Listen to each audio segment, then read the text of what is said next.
Bonsoir à tous, bienvenue sur D8 pour cette nouvelle édition de Voyage au bout de la nuit. Aujourd'hui, je vais poursuivre la lecture d'un conte philosophique de Montesquieu qui s'intitule « Histoire véritable » et j'en étais à environ la moitié du chapitre 3. Je vais donc poursuivre cette lecture et n'hésitez pas à réagir sur les réseaux sociaux avec le hashtag VBN. Merci beaucoup.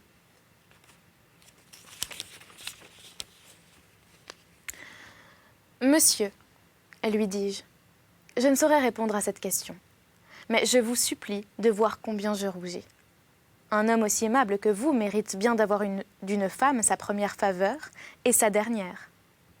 Mais vos doutes m'offensent, au point que je crois que si je ne vous aimais pas, je vous renverrais tous les présents que vous m'avez faits et serais inexorable sur tout ce que vous voulez me faire. Je les ai reçus comme des marques d'une belle passion. Et pour cela, il a fallu que je prisse beaucoup sur ma délicatesse. J'ai trahi mes sentiments de générosité pour faire paraître avec éclat tous les vôtres.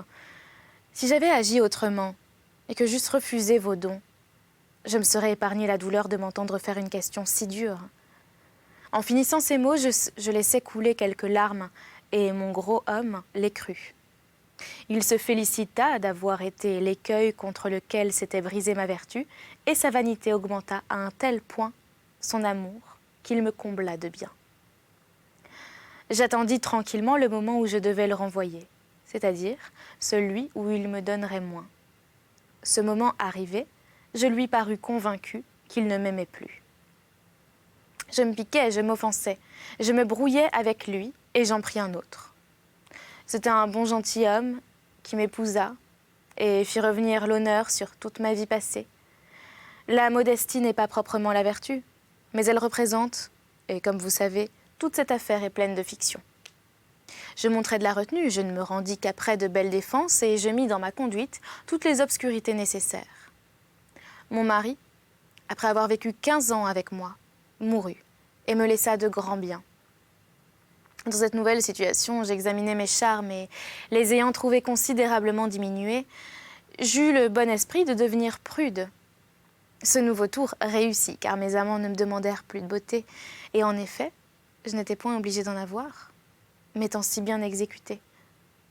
On ne devait plus être frappé que d'une certaine dignité que je faisais paraître et d'une espèce de respect que j'avais pris pour moi-même en manquant à tous les autres. Vous savez que tout gît dans les obstacles que les hommes ont le plaisir de vaincre. Triompher auprès d'une jeune personne des difficultés de l'innocence, de l'éducation, ou triompher auprès d'une prude des difficultés de la raison et de la décence, n'est-ce pas toujours la même chose? Devenue plus vieille, je m'amusais du culte des dieux et je m'attachais à leurs ministres. Ils n'étaient point agréables comme nos jeunes gens, mais ils n'étaient ni si fainéants, ni si faibles. Ils n'étaient ni si contents d'eux-mêmes, ni si peu de nous. Je les haïssais bien. Ces jeunes gens avec leur impertinente frisure. Je les haïssais bien avec leur sot discours. Que vous dirais-je, je tombais dans l'imbécilité et ce fut le seul rôle vrai que j'eusse joué de ma vie. Mon âme avait été tellement affectée dans toutes ses vies qu'elle n'était plus propre qu'à mouvoir les organes d'une femme. Aussi, dans mes transmigrations suivantes, me trouvais-je une faiblesse inconcevable dans le caractère. Dans la première, on disait que j'étais beau, mais excessivement fade. Je prenais un soin extraordinaire de ma chevelure et de mon teint, et j'aimais beaucoup ma figure. J'avais de petits gestes et de certaines façons. On voyait quelque chose de languissant dans ma démarche et mes yeux. Je m'évanouissais à tout propos, et il fallait que des flacons me fissent continuellement renaître. J'avais peur de tout, je n'étais rassurée que par les devins. Ma vie, c'était d'être regardée. Et je ne paraissais guère que dans les lieux où je pouvais bien l'être. Avec les femmes, il ne me vint jamais à l'esprit d'aimer, ni d'être aimée. Il m'aurait suffi d'en être admirée. Quand j'étais avec quelques-unes d'elles, on disait que nous donnions un spectacle singulier.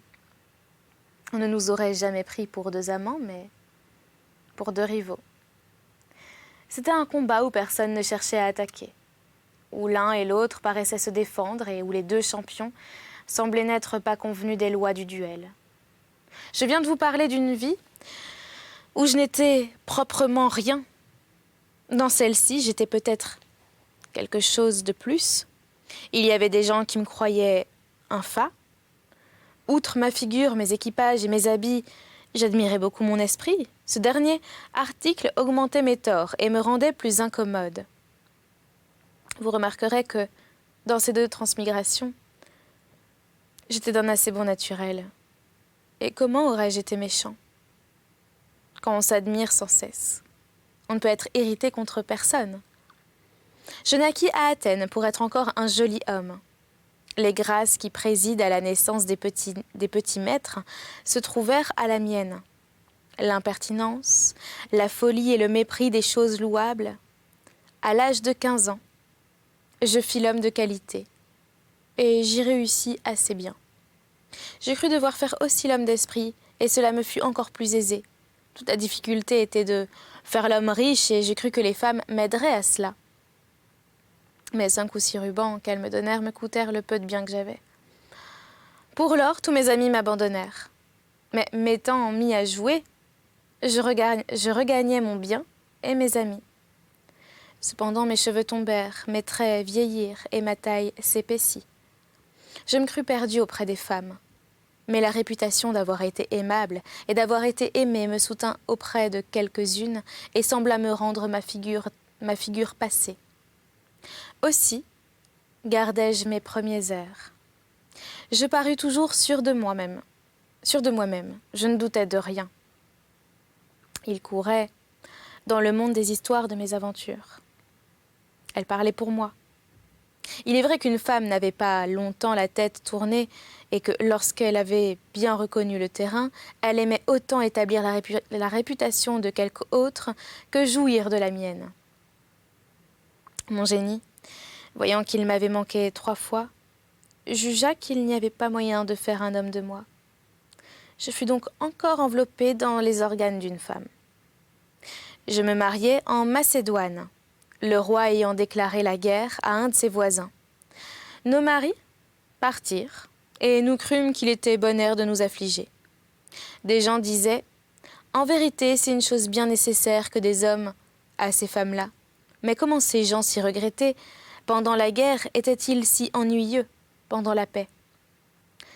Mais moi je sais bien que celui que je regrettais ne m'ennuyait point. C'était un jeune homme très poli, neveu d'un vieux mari à moi. Et je lui avais déjà donné la succession de l'oncle, car le bonhomme jouissait très peu de son bien. Le petit garçon, en partant, m'avait fait les adieux du monde les plus propres, à le faire regretter. Jugez si j'étais affligée, surtout quand on a un bon cœur. Mon mari revint. Mais le jeune homme n'était pas encore arrivé. Le pauvre garçon, il avait tant souffert. La joie rentra dans la maison, et mon mari, qui avait pris ma tristesse pour des froideurs, prit ma vivacité pour un feu du mariage. Il voulut redoubler ses caresses. Je vous assure que ce qui est établi est bien établi. Et que si les hommes n'avaient pas cette vanité ou cette sottise qui fait qu'ils se trompent eux-mêmes ou qu'ils sont trompés, ils seraient bien malheureux. À chaque histoire que je vous fais, mon cher Ayesda, je me transporte si bien dans la situation où j'ai été qu'il me semble que j'y suis encore. Il est très difficile que dans nos transmigrations, nous nous dégagions tout à fait de nos premières manières d'être. Je pourrais me comparer dans toute mes vies à ces insectes qui semblent naître et mourir plusieurs fois, quoiqu'ils ne fassent que se dépouiller successivement de leurs enveloppes. Je me trouvais encore du beau sexe. Ma figure était passable, et je me serais fait épouser sans un défaut. Ce que j'étais la plus extravagante créature qui fût au monde. J'avais beau présenter des petits paniers d'osier à Diane pour qu'elle me donnât un mari, le mari ne venait point. Enfin, je m'adressais à Vénus, car au bout du compte, j'aimais mieux qu'on dît que je ne me mariais point parce que je n'étais pas chaste, que parce que je n'étais pas jolie. Je fus une très bonne fortune pour un amant fort laid. Il m'aima, me prit pour sa maîtresse, et je fus obligée de vivre avec lui toujours suspendue entre mon amour général pour les hommes et ma haine particulière pour celui-ci. Et je passais ma vie à me satisfaire sans goût et à calmer mes sens sans plaisir. Dans une autre transmigration, je fus sans mérite une femme assez sage. Je n'étais point jolie, Et une chose me mettait au désespoir contre les hommes.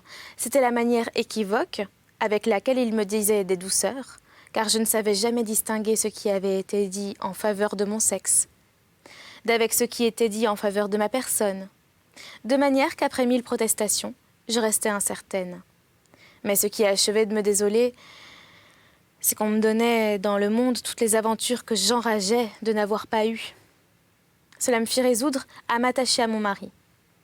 Ainsi, je le désolais depuis le matin jusqu'au soir. J'avais pour lui tant d'attention que je ne lui laissais pas un quart d'heure de relâche. Et je portais si loin de mon côté la cérémonie du mariage qu'il était impossible que du sien il en négligeât l'essentiel.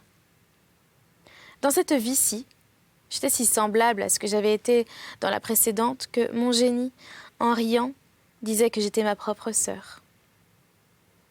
Mon caractère était celui d'une assez bonne femme, mais j'avais un ton de voix si aigre et si sec que je ne donnais jamais le bonjour à quelqu'un qui ne fût tenté de croire que je lui disais des injures.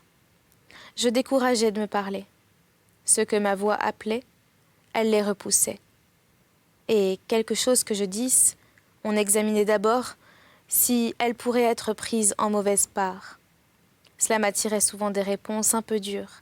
Et moi, faisant des efforts pour m'excuser, je sentais ma voix s'aigrir insensiblement. Ce qui formait une dispute fort extraordinaire dans laquelle mon malheureux Fossé avait à combattre toute la mauvaise humeur des autres. Or, comme quand je parlais, il semblait que je disputais. Aussi, lorsque je disputais, il semblait que je décidais et, à dire le vrai, il m'eût été très facile de n'être jamais de l'avis des autres, car personne ne voulait être du mien. Les choses étant dans cet état, vous jugez bien que j'attrapais aisément des ridicules, que quand ils étaient sur moi, ils y tenaient bien, et que personne ne venait les en noter. Ma mère, qui avait beaucoup d'esprit, disait toujours « Je connais bien ma fille. Elle a un très bon naturel, mais vous pouvez compter que personne n'en saura jamais rien. » Chapitre 4. Dans cette vie-ci, je me plaignis tant et si longtemps de mon sort que mon génie pendant patience m'apparut et me dit « Il y a longtemps que tu m'importunes.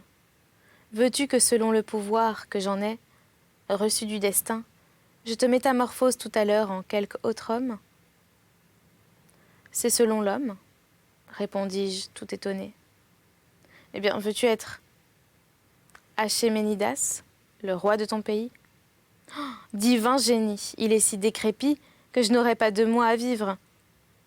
Veux-tu être le jeune Cléon ? Non, il est trop sot. Veux-tu être Eucrate ? C'est le plus ridicule de tous les hommes. Damasippe ? Encore moins. Tu seras donc le riche Démostrate ?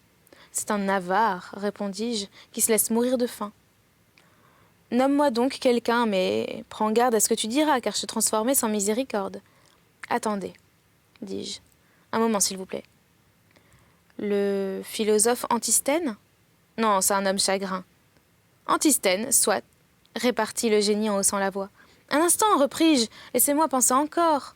Androclide, mais sa femme le fait enrager. Il a d'ailleurs la goutte. Lysimaque, oh, il est trop ennuyeux quand il raconte son ambassade à Thèbes. Je ne savais ce que ça voulait dire. Je ne me trouvais point heureux et cependant, je ne pouvais consentir à changer ma personne contre celle de qui que ce fût. Il y a quelque chose là-dessous, dis-je en moi-même. Et après y avoir bien réfléchi, je découvris un grand secret. C'est que les dieux donnent à chaque homme un amour dominant pour sa propre personne et pour la condition des autres. Et avec cela, ils gouvernent l'univers. Comme les idées des choses que je vous raconte à Yesda n'ont point été liées aux traces du cerveau que j'ai présentement, mais sont, par la volonté des dieux, présentes à mon âme, sans moyen, je m'en souviens à merveille, pendant que j'ai la mémoire du monde la plus malheureuse sur les choses qui, par la voie des organes, affectent mon âme dans cette transmigration-ci. Dans ma vie suivante, je négligeais extrêmement mes affaires, et ce qui vous surprendra, je les négligeais pour les affaires publiques. Vous vous imaginerez peut-être que j'étais ministre de quelque prince. Non. Et si je l'avais été, je ne me serais pas tant donné de soin. Je n'avais ni charge ni emploi, mais je savais m'occuper. Je vivais en Égypte, dans une connaissance profonde des intérêts des divers États dont elle était composée. J'étudiais les vues des princes et aucun de leurs desseins ne m'échappait. Ceci, comme vous croyez bien, ne pouvait se faire dans des raisonnements infinis, outre que cela devenait en quelque façon une affaire de cœur. Car il y avait de certains rois pour la prospérité desquels j'aurais donné ma vie, et il y en avait d'autres pour qui j'étais une de ces comètes qui menacent toujours de quelque malheur. Je voudrais pouvoir vous faire connaître les douceurs que je goûtais dans cette vie, ou dans une grande tranquillité pour moi-même. J'avais mon âme attachée à la destinée des rois pour lesquels, au lieu de tant de vœux, j'aurais dû faire celui qu'ils eussent pu être aussi heureux que moi. Vous trouverez peut-être à Yezda que dans mes différentes transmigrations, j'ai été souvent bien ridicule.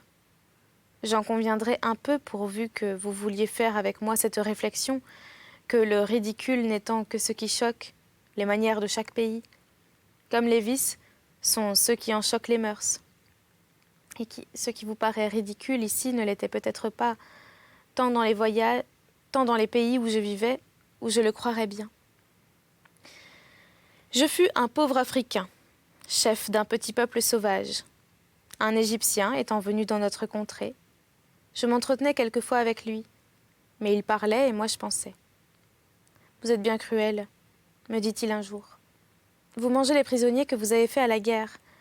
Que faites-vous des autres ?» lui répondis-je. « Ah, nous les tuons, » dit-il. « Mais quand ils sont morts, nous ne les mangeons pas. » Je croyais à Yezda qu'il ne valait pas la peine pour si peu de choses de temps se distinguer de nous, et qu'il fallait nous regarder comme sauvages parce que nous étions cruels, au lieu de nous regarder comme des gens cruels parce que nous étions des sauvages. Mais on est ordinairement frappé que des circonstances des choses. Le crime devant les dieux et l'action, le crime devant les hommes et la manière de la connaître. Je fus revêtue d'un autre corps. Et le sort voulut que je fusse le mari de la plus belle femme qu'il y eut à Sybaris. Il semblait que dans la ville, tout le monde se fût chargé de la rendre impertinente. Cependant, elle l'était déjà bien. Si vous aviez vu avec quel art elle préparait ma disgrâce, comment elle assaisonnait les affronts qu'elle me faisait prévoir, quel compte il lui fallait tenir de chaque moment qu'elle voulait bien les reculer, quelle vanité elle tirait de mes peines, je ne sache pas avoir été dans aucune de mes transmigrations si sot. Enfin, je me dégoûtais de ses charmes sans pouvoir cesser de prendre part à sa conduite. Quel sort, mon cher Ayezda! Vous pouvez compter qu'après le malheur de perdre ce qu'on aime, il n'y en a pas de plus cruel que d'être obligé de chercher toujours des expédients afin de se conserver ce qu'on méprise. Dans une vie suivante, je naquis de parents très pauvres, et j'ai ouï dire que d'abord je paraissais un peu stupide, mais à l'âge de 15 ans, ayant eu le bonheur d'avoir une maladie qui me troubla le cerveau, je sortis de la misère, et j'eus l'honneur d'être fou d'un roi tributaire de Perse.